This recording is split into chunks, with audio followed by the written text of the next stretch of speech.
Thank you for joining us, everybody, and those of you joining on YouTube. Today, we're going to be talking about the scheduling that happens outside of your PSA. It's one of the things that I notice when I talk to our customers. Oftentimes, they are fully aware of our help desk use case. But then, I'll hear that they also are using things like Calendly and bookings for their sales teams and account management and stuff like that, which with today's TimeZest is unnecessary. We kind of have feature parity with those scheduling apps that are out there, and you can use this in sales and account management, especially getting things like a QBR scheduled is never easy. So you want to make it as easy as possible for the people on the other end to do it. We have a variety of ways that we're going to go over. Joe's going to show us a whole bunch of ways to utilize static URLs instead of the URLs that are generated by your PSA, formats of URLs that you're able to use in things like your email signature on websites, and to kind of ad hoc create meetings outside of your PSA and help desk. Now we are so confident in this. We are running a special for people that tune into this video. If you have people that are not using TimeZest, that are using another scheduling app within your MSP, contact support. And we have a special running right now where you'll be able to get half off your users that are not on the help desk for 1 year to see, if they are, if we are indeed what we say we are, which we are.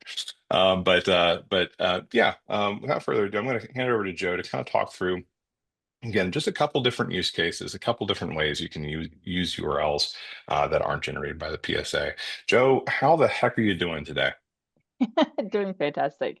It's foggy and it's cool here, but we're looking forward to summer and just enjoying our time. But yeah, no, thank you. I really wanted to bring this topic to everyone because I talk to people every day. And we do have several different types of URLs, and I know that that can be a little bit confusing.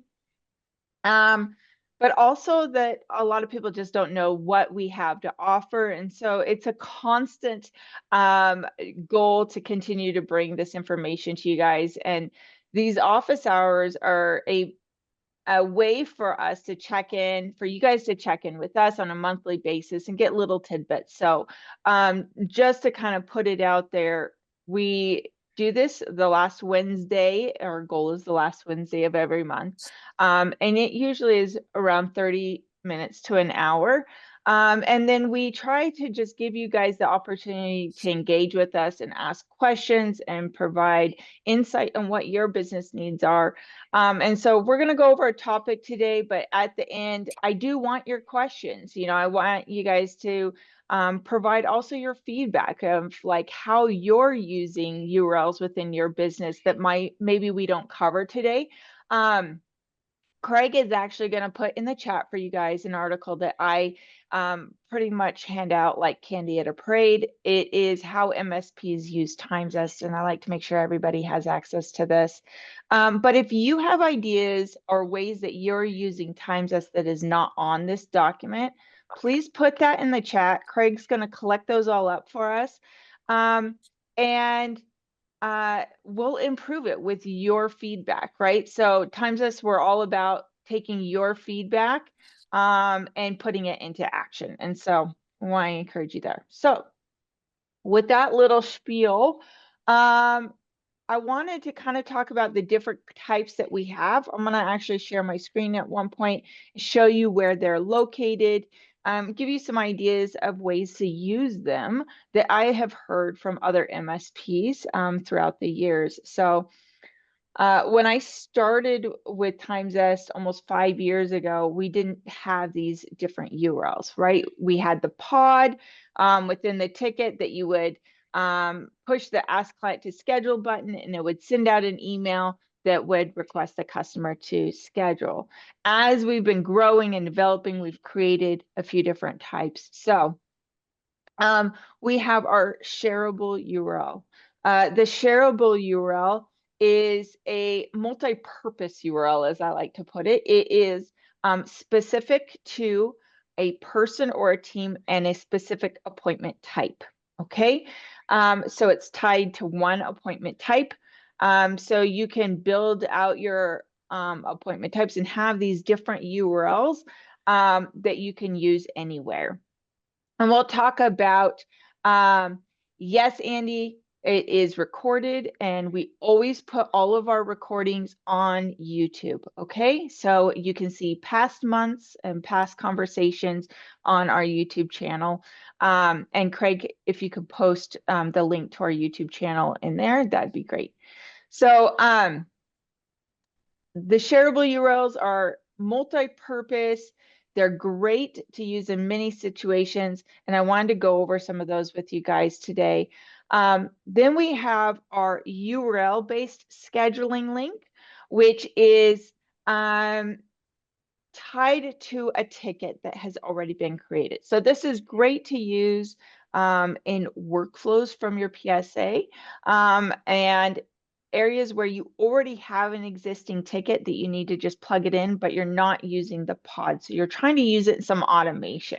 And we'll go over that a little bit as well.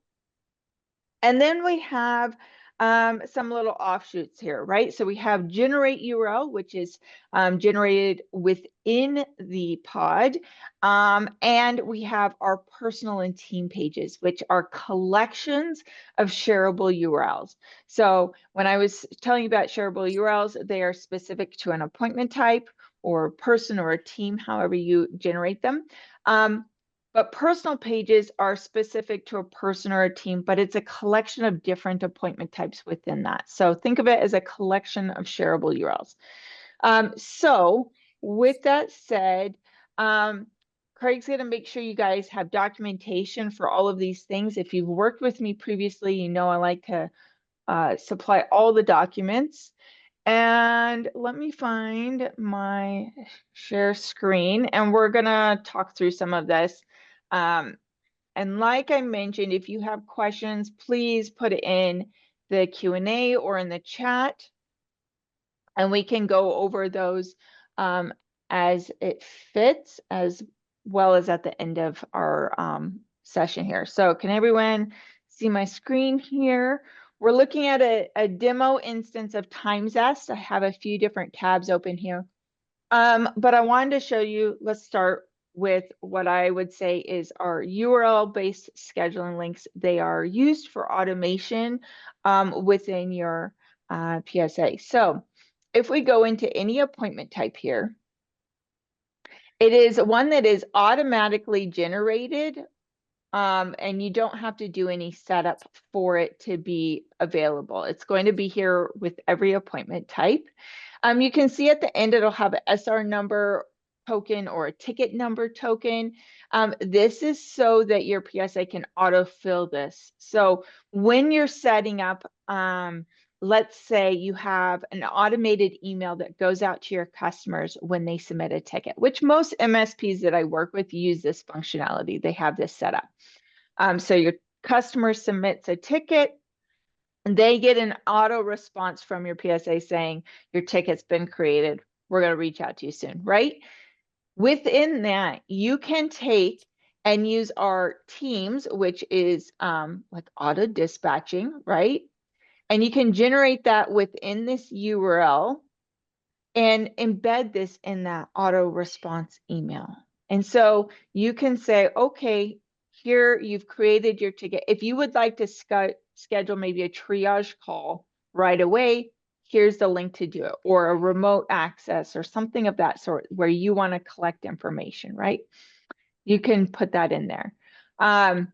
This is also, useful in things like client portals, for example. We got a great integration with Cloud Radial that can utilize this sort of thing where, again, once an application can get the ticket number out of the API, it can easily be plugged into the URL, which is something that we do with Cloud Radial and other automation platforms.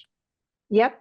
So they're going to use this kind of system as well to make sure everything is going back to the ticket that they're creating, right? So it works great. It's a fantastic way to do it.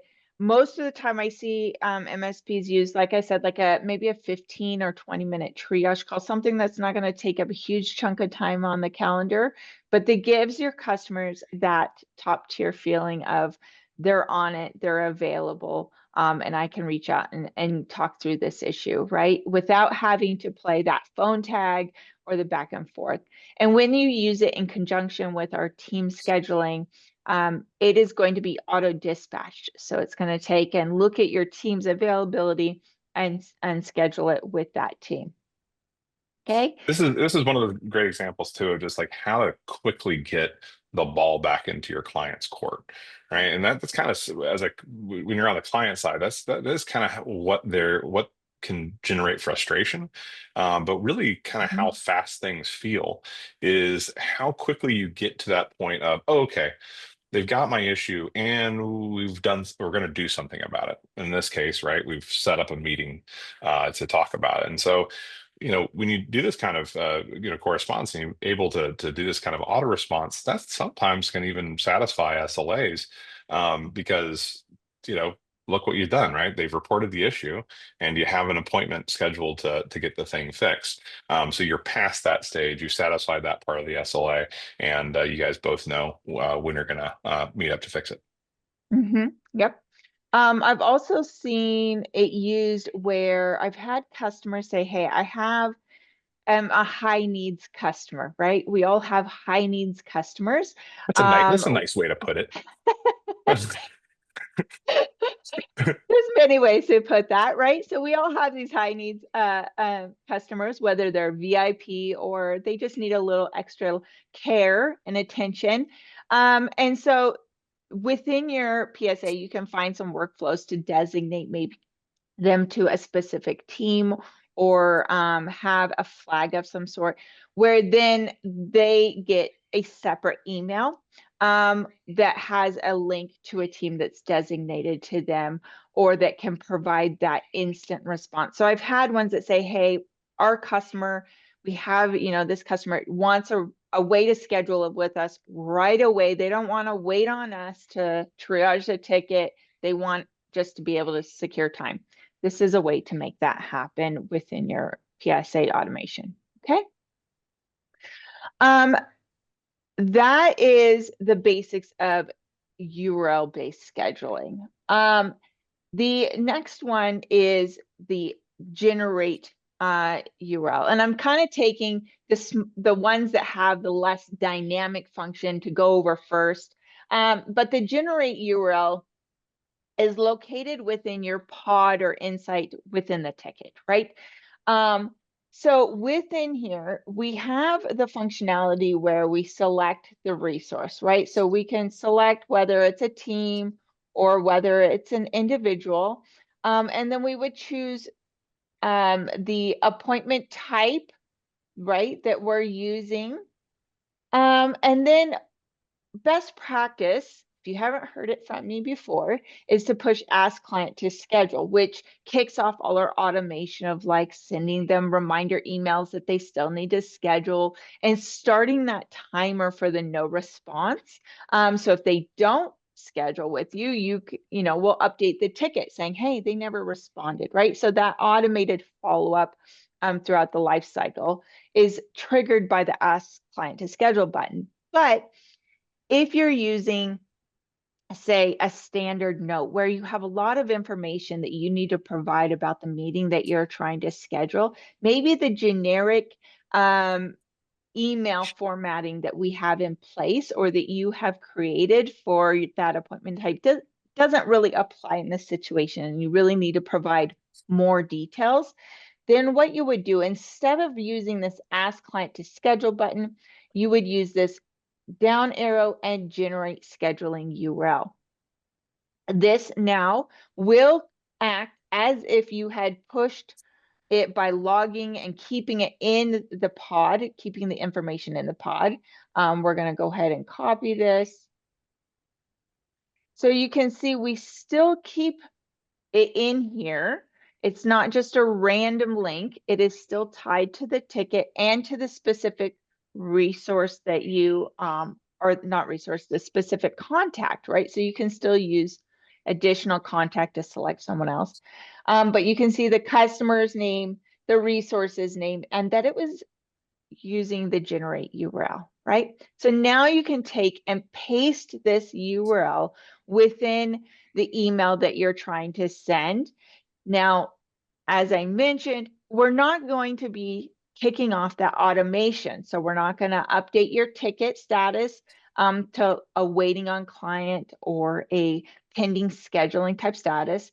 We're also not going to send them reminders that they need to schedule their meeting. So you will need to use either a ticket status like waiting on client where there's that automation built in through your PSA, or you're going to need to manually keep track of that, right, in some way. So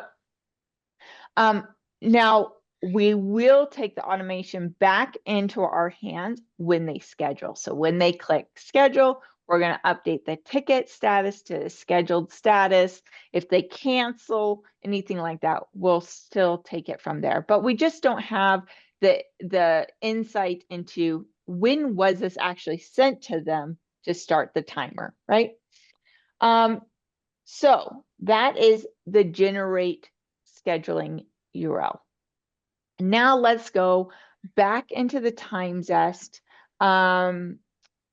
instance here, and we have this shareable URL. Now, if you're looking at your system and you've never set these up before, you may not know how to get this because it's not going to be automatically populated. You actually need to come down and set up this shareable URL section.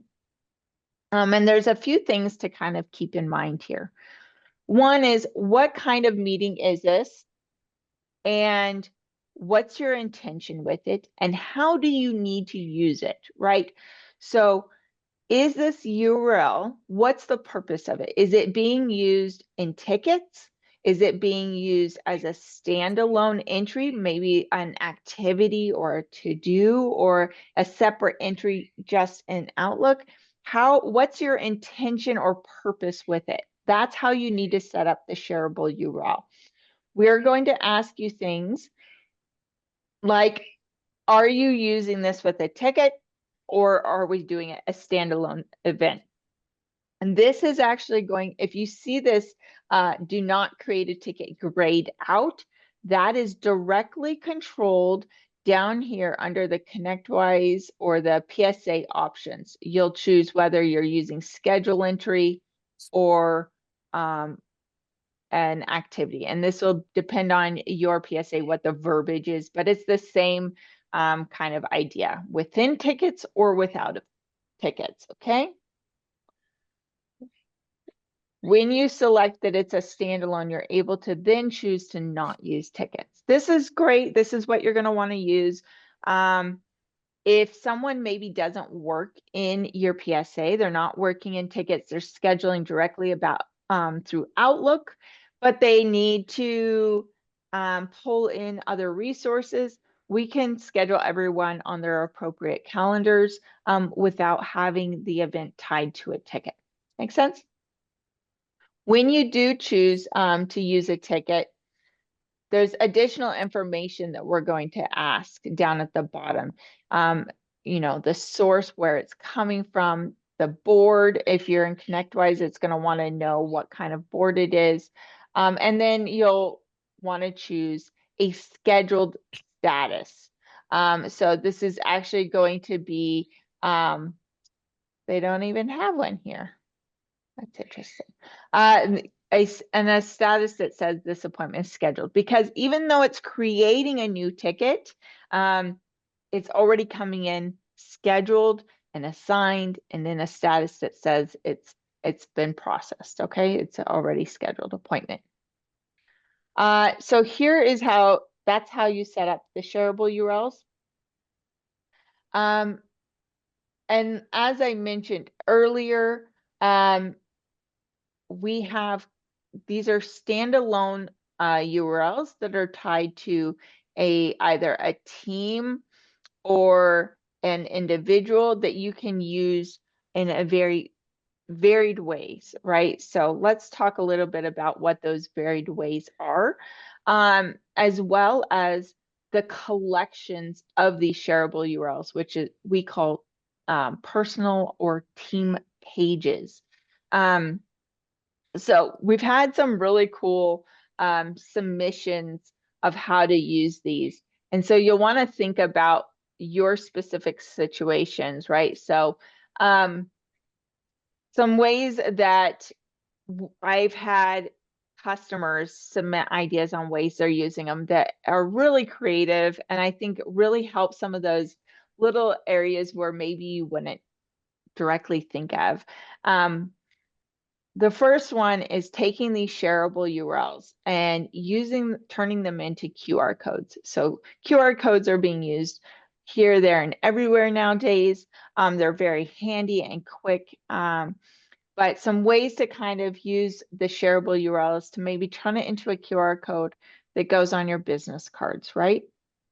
Every meeting I have, I tell people I have mine on a sticker on my notebook that I take to conferences. So when I'm talking to a customer, they can just scan it and schedule a follow-up call with me right then. And we don't have to worry about trying to remember to resync later on. Other ways that have been submitted from customers are actually, we had a customer submit the idea of taking and turning their shareable URL that was tied to a team. So maybe their tier one team, or actually their hardware, the team that sets up new hardware for customers.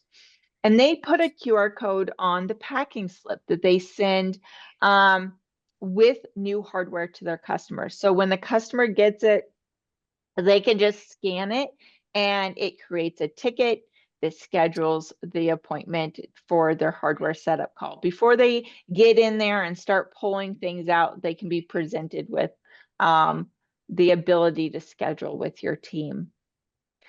The other one that was newly submitted to me, which I just loved, is everybody has experience with scope creep, right? Where you show up on site and the customer is like, hey, while you're here, can you take care of X, Y, and Z as well? Or can you investigate this? And you've budgeted a specific amount of time for this one thing, or this, this specific reason you are on site right now. So you don't have maybe the extra time or the extra budget for that appointment, or the extra added needs. What this customer did is he took and turned a shareable URL into a QR code and printed it on the back of the badges of their lanyard badge. So when a customer came in was like, hey, can you take care of X, Y, and Z as well? They would say, hey, scan this, schedule some time for us to review it, and we'll set it up appropriately, right? So that took care of the customer's need, which is the whole point of using TimeZest in these multiple situations. Is we're providing consistent branding, consistent customer experience, and we're really trying to take some of the friction away for both the customer and the tech. And these are great ways to kind of do that, where the customer now feels their needs are taken care of and they've been heard, and they can kind of check that off their mental to-do list, but the tech can stay on task and doesn't need to get sidetracked into the side quest that has been presented to them, right? So some great ideas. Let's take a look while we're in the system still at these personal and team pages, which again, they are collections of shareable URLs. So if we go to users and then we go to configure, you'll see the personal page at the bottom here. Once you toggle it on, all your appointment types will display at the bottom. You can see we have a lot in this demo instance, some ideas here of different meeting types that you guys might want to implement yourself, right? And you can say, okay, Ben is in HR. What kind of appointment types does Ben need to display on his page, right? So you can go through and toggle those on, or you can toggle on, he's in sales. So we are going to toggle on anything that would be sales related.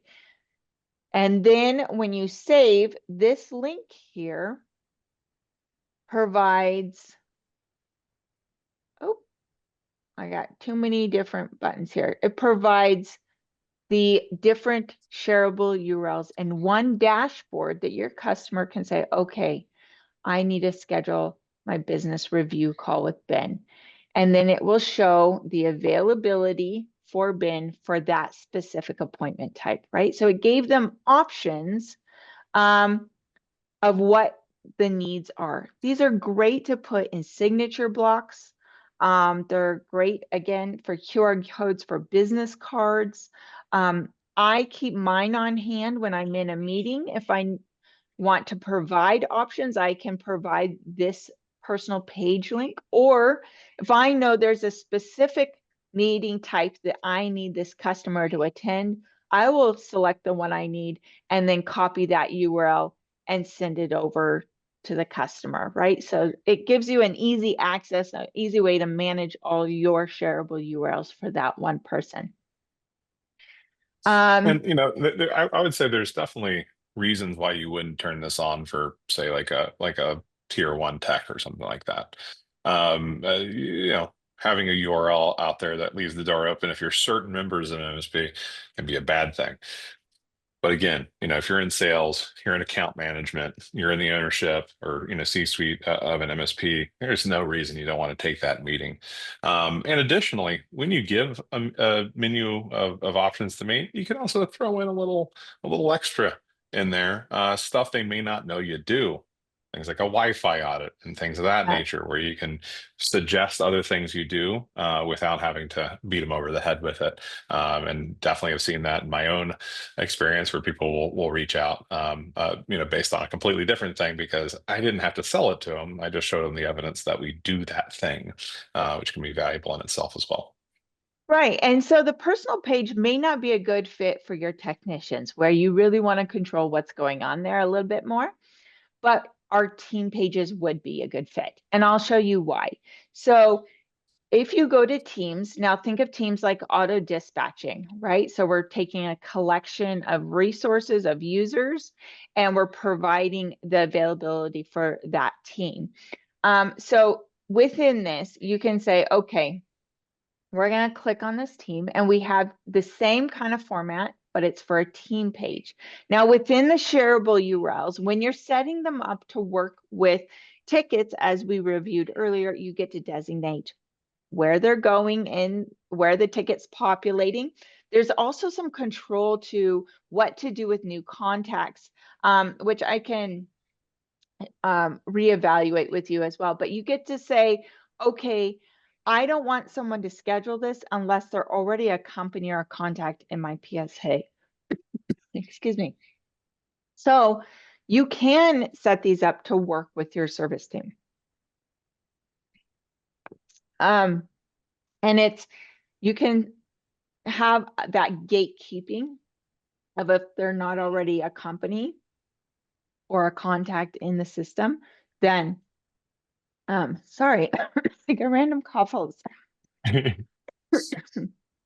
um, then the ticket will be rejected. Okay, so you can make it so it's not a wide open scenario. You can have some control, and it's based off of the appointment type. So it's based off the meeting type that you're creating. These are great to use in those situations and for those team members where maybe you don't want every appointment going. So you could actually take a team page and embed it in your signature blocks for your help desk resources. And then that way, customers can create new tickets, but they don't get to schedule them all with their favorite tech and kind of cherry pick who they're working with. You're still making them go through the process of submitting a ticket, and it is being dispatched. Okay. I think that is about that. As you can see in chat, Craig's been going through and putting different articles. I want to make sure you guys have those, but I really want to give this as an opportunity to you guys to ask questions from us and also provide your feedback. What ways are you using URLs? And it may not be TimeZest URLs at this point. Maybe you're using a different system's URLs. How are you using them in your business that we can take and learn from and share with our customers as well? And any questions? Let's give a few moments here. Seth, And is there any, yeah, is there anything that you've seen that in your time put you on the spot here? Yeah, no, I mean, I think I guess the thing that I just hear more often is the surprise that we do all this stuff is that, Yeah. I go, we do things like Evolve through IT Nation and stuff like that, and by and for the most part, everybody's already customers there. About 70% of Evolve, I think, is already a TimeZest customer. But time and time again, this is like kind of the easy, like low hanging fruit that I can normally recommend. Like, how do you get more value out of our platform? Go use this thing. I there's a couple instances where just in my own experience as an MSP, having this sort of functionality was really useful. One is QBRs. Again, it's like if you have no problem getting QBR scheduled, well, more power to you, and you're probably on the way to being a bajillionaire. But if you're like the rest of us mortals, you're normally trying to get somebody at your client that is really busy. Mhm. They're a decision maker and they're normally having to make decisions all day. And so, kind of giving them the respect of opening up your calendar.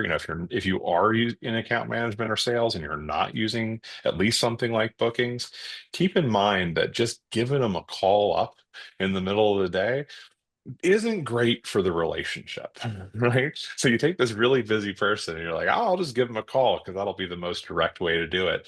Right. Yeah, you're probably right. And yeah, you probably will get that thing checked off your list a little better, but you're going to leave that person feeling like, well, how important is my time? I was focused on something and now I have to completely pull myself out of it to talk about this thing that I thought I was paying somebody to worry about. And so this is a really good way to give them the time any time in the day to be able to pick among all your availability. And so that's why it's really important. Again, you probably started using this as a help desk tool, but it really is just about, that's where we're a unique tool, and that nobody else really has built a scheduling tool for PSAs and for help desk teams and stuff like that. But that doesn't mean that the use cases outside of that aren't just as valuable. And this is, again, I bring this up again too, and we'll get to what Dwayne was talking about here. I see a chat in there. But again, we're running special. If you can show us that you're using any other scheduling tool for parts of your MSP that aren't the help desk, we will give you 50% off those users to add them for 1 year. So again, we really want to we want to put our money where our mouth is, and make it as easy as possible to show you that that this sort of thing becomes very useful. Another thing that I don't think we touched on, right, is the ability to do panel scheduling. Yeah. So, Yeah. hey, you got a sales guy, he's really good at having a conversation, but he doesn't know anything about a lift and shift into Azure, right, of a server. You can throw a sales engineer or a technician on one of those invites. And so you can show their combined availability in one scheduling link. One person can be on 365, the other person can use their PSA calendar. We can look at both. We're the only tool that does that sort of thing. So in terms of, again, coordinating kind of your not just individuals at an MSP, but be able to do those kind of cross-departmental team efforts on appointments. We're the only game in town.